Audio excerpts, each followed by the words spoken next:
Most games ever? I don't think so. Morning, everyone. Today's an eventful day. That's why you're here, I guess. But we do have some of our regulars. Thank you for being here, all of you. As you know, we had a full agenda this week that involved, first of all, keeping government open. Right now, a little bit later this morning, the Senate will be voting on a continuing resolution which they will send back to the House, which we will pass and send on to the government, to the President, to keep government open. We hope that this can be a strongly bipartisan bill because it keeps vital services running, protects up to hundreds of thousands of workers from furloughs, and protects the economy from shutdown. The shutdown is not anything anyone knows, but there's never thought that we would happen, but nonetheless, it will happen today. Yesterday, as you know, in the House, we voted the other item on the agenda for this week was lifting the debt ceiling. And I was very pleased that we were able to send that legislation back over to the Senate. You know how cataclysmic that would be. It would trigger the loss of 6 million jobs, $15 trillion in household wealth, 4% decline in GDP, and massively increased costs. And if you have a car loan, a home mortgage, a credit card bill, all of your interest rates before. And I'm worried about that across the kitchen tables across America. Only 3% of the debt that we are talking about here is incurred under the Biden administration. And this is about, not as a report, this is about paying the bills. The way we have to pay your credit card bill, so does America. As I said to you before, the 14th Amendment says full pay for the President of the United States of America should not be in doubt. For some reason, we put ourselves in a situation to vote on this each year. We'll have to examine that process. But for now, yesterday I was very proud of the members. Once again, lifting the debt ceiling. As you recall, we had done President with the continuing resolution to keep government open, and 100% of the House Democrats, and then 100% of the House Democrats voted. The Democrats voted for it, the Republicans voted against. 100% of the Republicans in the Senate voted against lifting the debt ceiling and keeping government open, even though many of them in the House and the Senate had families in their districts suffering from Hurricane Ida. Many of them wanted to help their Afghan refugees in the country. Nonetheless, we thought it was a good idea to vote no. Hopefully today, on this bill, we will vote yes. And I'm hoping that it will be a very positive bill. So now you've come here about what else comes next. We have 2 items that the bipartisan infrastructure bill up here, and of course the reconciliation. I just told my leadership that the reconciliation bill was a combination of service in Congress, because it was about the children, their health, education, the economic security of their families, the clean, safe environment in which they could thrive, and of course the war, the peace in which they could succeed. This is about the domestic virtual conflict. So there's no moral doubt in anyone's mind that we will not have a reconciliation. We will have a reconciliation bill, that is for sure. Today the question is about, we are proceeding in a very positive way to bring up the bill of the debt, to do so in a way that can win. And so far so good for today. It's going in a positive direction. It's impossible, though, to persuade people to vote for the bill without the reassurances that the reconciliation bill will occur, and it will. And that we cannot, because of rules of the Senate in terms of parliamentarian having to pass on any bill before it comes to the floor and pass on any language, we cannot really guarantee what I hope in terms of having a more legislative form, but nonetheless, the framework that it pleases, it's okay with the President of the United States who has this vision for our country. As I've told you before, he said, I want to work on a bipartisan bill for infrastructure, but I will not confine my vision for America to what is in there. We have to build back better, and to do so in a way that honors our climate goals, honoring our responsibility to our children to convey this planet in a responsible way. That does so that respects the needs of, not needs, the opportunities for working families, for issues. So all jobs in technology, jobs for women in the workplace, dads who may need home help. So all the things, child tax credit, child tax care, child care issues that relate to universal pre-K, home health services. You have a senior person with disabilities in your home. Some of you know this, you figured every time you come here, but I just want to make sure that we reinforce as to why this is important, because it's jobs for women, it's jobs for people who have been previously underrepresented, to build that better. So when you build the infrastructure of America, you're doing so with a workforce that has workforce development and be involved in those decisions. And it has a justice to it that the President has insisted upon, that we're not building and raising classes, separated communities, and perpetuating environmental injustice, but nonetheless, but instead build better justice. And then, of course, the healthcare issues, which are so important, extension of Medicaid, strengthening the Affordable Care Act, expanding benefits for Medicare, all of that as part of the health use, and those are jobs as well.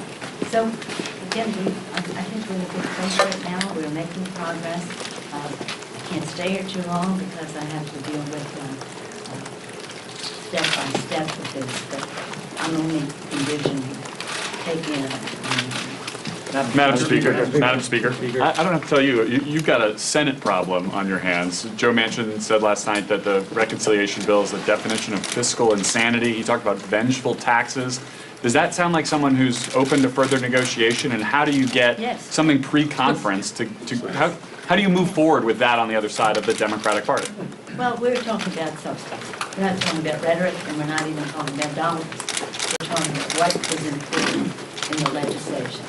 Where can we find our common ground? If I paid attention to everybody's public statements, oh my goodness, even some that maybe inadvertently were not quite on point.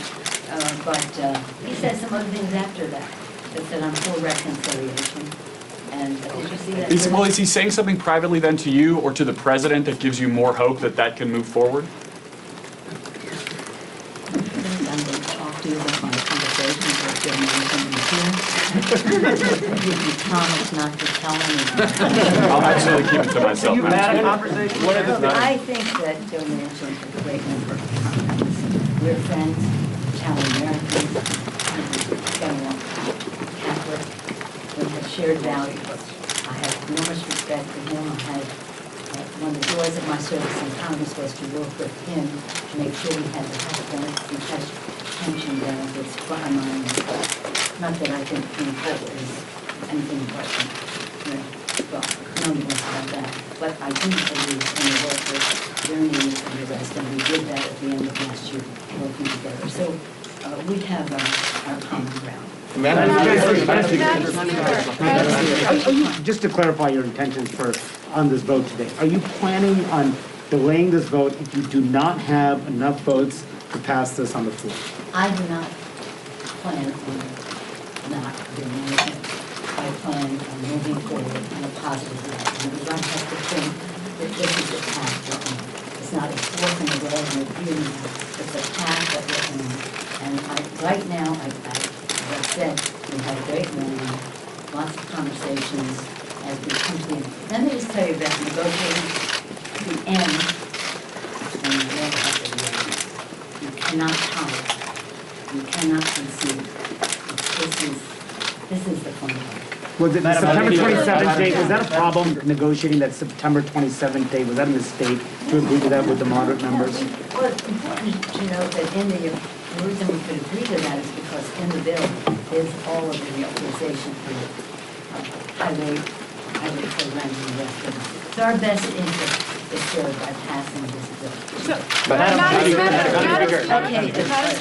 Okay, Good what do morning. you got? Thank you. I'm not going to ask you about the Giants, but maybe we'll talk later. So when you Don't hear, take blue from any mistake. That's Dodger blue right there. Dodger blue. When you talk about these concerns, and I know Garrett asked you about Senator Manchin, but when Senator Sanders says, well, I think they will blow up the bill on the floor today, the progressives say they got 50 votes here. What do you say to the left of your caucus and the moderate centrists in your caucus to get them together when both feel that things haven't gone the way they want? We're on a path to have something that I can say to my colleagues with integrity and certainty is the path we're on. And in terms of timing the rest, I wish we had more time, I would say that. In terms of, we only found out a week and a half ago, over 95% of my caucus supports the 3.5. As a week and a half ago, it was all systems go, 2.5 was resonant, but we were in the Senate, so we're having to compress a lot of our discussion here. But I can't say anything to them until we have an agreement. When I say I mean the President, the Senate, we have to have an agreement together. I think that the path we are on is leading to that agreement. Madam Speaker, Madam will Speaker. that happen before the end of the day? That is the plan. Madam Speaker. Madam Speaker, yes, to follow up on Manny's question, are you committed to having a vote on infrastructure today, Yes. regardless of whether you have the votes or I not? intend to, we're on a path to win the vote. I don't want to even consider any options other than that. That's just the way it is, and that's our culture. If you don't understand our culture, you don't understand our culture. But that's our culture. We go in and we win. Madam Speaker. Madam Speaker. Yesterday, you told us that the Democratic caucus is not a rubber stamp That's party. right. But you guys have such a narrow majority, an 8-seat majority right now, that's only able to lose 4 votes on the floor. You're going to pass the 2 biggest spending bills of this Congress, possibly. I mean, have you bit off more than you can chew at this point? Are you confident you can get this across the finish line? No. Do you think that when we came in with the majority that we have, well, you have to remember, we had more, but we had Marcia Fudge as Secretary of HUD. We're waiting for her replacement to come in another 4 weeks. We had Alfie Hastings, who passed away. We're waiting for that replacement. But from what I infer from what you say is that we should have just done nothing because we had a full majority. That's not who we are. That's not the answer to my That's what question. you said, if you think you shouldn't do these things because you have a full majority. No, I just wonder if perhaps the packages are too big to be able to draw the appeal from your full caucus. In fact, it will be a compromise. But it is, let's recall that our President Biden has put forth, he put forth the rescue package. For us, it was a great victory because it had the essence of the HEROES Act that we tried to get through with the president, the former president. And now it's in that package with, of course, imbued with vaccinations, which made a difference. And you know, we had a couple hundred million vaccinations in people's arms, people back to work, children back to school, money in people's pockets because of that. State and local governments reinforced to do their job, honoring our heroes who work for the ones who provide our health care, food service, our transportation, police and fire, our teachers. Would we not do that because we only had a few votes? No, definitely. And then we go to this legislation now, the bill which has bipartisan support in the Senate. I don't know if we'll have bipartisan support in the House. They said that there may be a few. I understand there's some dynamic going on the other side, but I don't know it. I can't speak to it. But maybe we'll have some Republican votes. I hope it is as bipartisan as it was in the Senate. And then we go to reconciliation, which is the build back better. Build back better with winning. Just build back better, and addressing what many of our members have concerns about is that every time people build, our people suffer in our neighborhood. Well, that's exactly what President Biden wants to change, and we will. And no, it's not too ambitious, because we're meeting the needs of the American people, and what that is what our agenda will be. Madam Speaker. Madam Speaker, please Oh, comment. you? Yes, me. You said this is. I didn't recognize you without your mask. Well, I just took it off so you could hear me better. You said this is the culmination of your time in Congress. I mean, are you trying, culmination means the end of an experience. And the You said it, not me. No, but of course, the Affordable Care Act was remarkable, and I take some proprietary interest in that. But in terms of finally seeing a time that we can think in a large way about our children, our people with disabilities, our moms. I mean, I'm a mom with 5 children. When I was young and was raising my children, people don't know this is a challenging job, even one child with 2. I didn't wash my face some days. But the fact is that we have to, if we're going to be really building back better, we have to give women the opportunity to work in the workplace, and that's about childcare, home health care, universal pre-K, family and medical, and like that. And other countries, most developed countries have that. We don't, we will. And that is, each one of those is something we've fought over the years for, and now is coming together in a way that is transformative, not incidental, but transformative to what we're doing on the infrastructure side of things. They go together very well. And then when we talk about the planet, when I was speaker the first time, kind of was my flagship issue when I came in. President Bush was president, and we did not, with him, we passed the biggest energy bill in the history of our country, the energy bill of 2007. He wanted nuclear, I wanted renewables. We had a big celebration to sign the bill. And President Obama used as authorities in that bill to sign his executive order.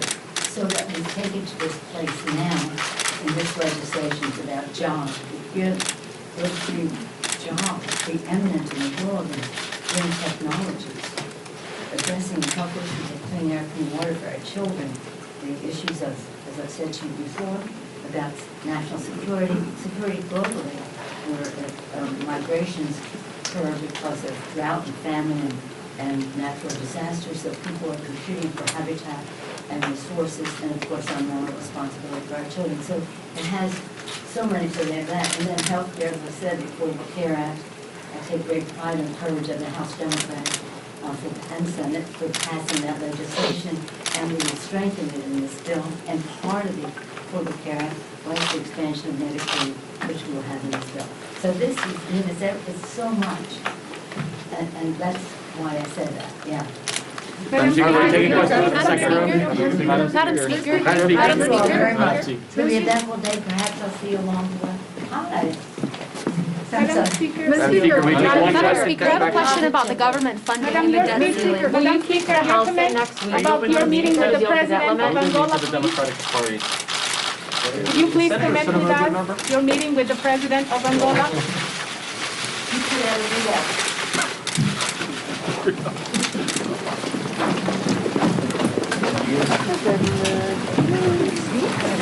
He knows, yeah, he's